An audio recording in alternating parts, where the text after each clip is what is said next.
और अब छत्तीसगढ़ की बात करेंगे। देश में आपातकाल लागू होने के 51 वर्ष पूरे होने के अवसर पर राजधानी रायपुर में लोकतंत्र सेनानियों के सम्मान में विशेष कार्यक्रम आयोजित किया गया।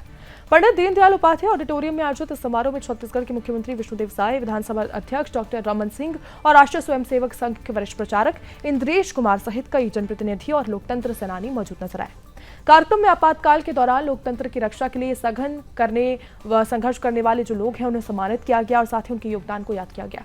कार्यक्रम को संबोधित करते हुए मुख्यमंत्री विष्णुदेव साय ने कहा कि 25 जून 1975 भारतीय लोकतंत्र के इतिहास का एक काला अध्याय है।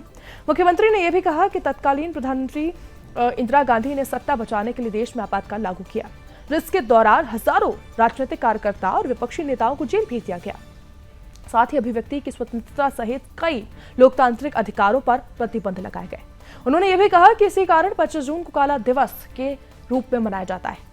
इसको लेकर मुख्यमंत्री ने नई पीढ़ी से लोकतंत्र की रक्षा के लिए इस संघर्ष को जानने और लोकतांत्रिक मूल्यों को मजबूत करने का आह्वान भी किया। कार्यक्रम में राष्ट्रीय स्वयंसेवक संघ के वरिष्ठ प्रचारक इंद्रेश कुमार ने आपातकाल को लोकतंत्र पर सबसे बड़ा हमला बताया और कहा कि उस कठिन दौर में लोकतंत्र की रक्षा के लिए संघर्ष करने वाले लोकतंत्र जो सेनानी हैं उनके को देश के वास्तविक नायक रहे। उन्होंने कहा कि लोकतंत्र की रक्षा के लिए किए गए बलिदान को कभी नहीं भुलाया जा सकता। अपने संबोधन में उन्होंने ये भी कहा कि भारत की शक्ति और सांस्कृतिक चेतना का जयघोष केवल देश तक सीमित नहीं रहना चाहिए, बल्कि ढाका और लाहौर तक भी इसकी गूंज सुनाई देगी। कार्यक्रम के दौरान लोकतंत्र सेनानियों को सम्मानित कर उनके संघर्ष और योगदान को याद किया गया, उन्हें नमन किया गया। देश जब आगे बढ़ता है तो कुछ घटनाएं ऐसी घटती हैं जो बड़ी अनहोनी होती हैं।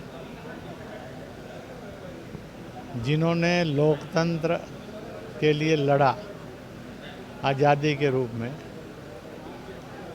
पहले तो सन 1947 में उन्होंने देश का विभाजन करवा दिया, जो बहुत दुखद था।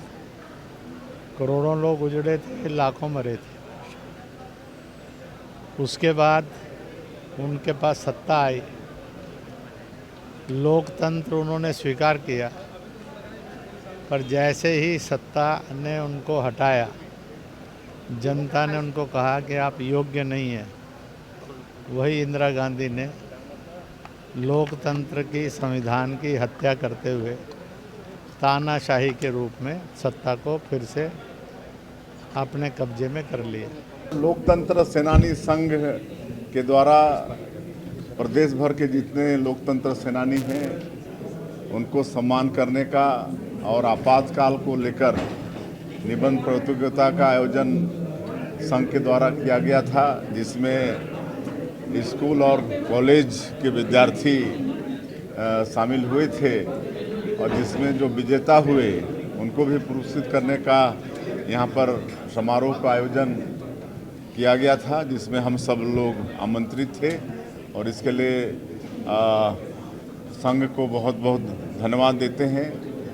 और इस तरह के कार्यक्रम से निश्चित रूप से आने वाली पीढ़ी को आपातकाल के विषय में जानकारी होगी कि किस तरह मतलब 1975 में 25 जून को जब तत्कालीन प्रधानमंत्री स्वर्गीय श्रीमती इंदिरा गांधी के लोकसभा के चुनाव को इलाहाबाद हाईकोर्ट अवैध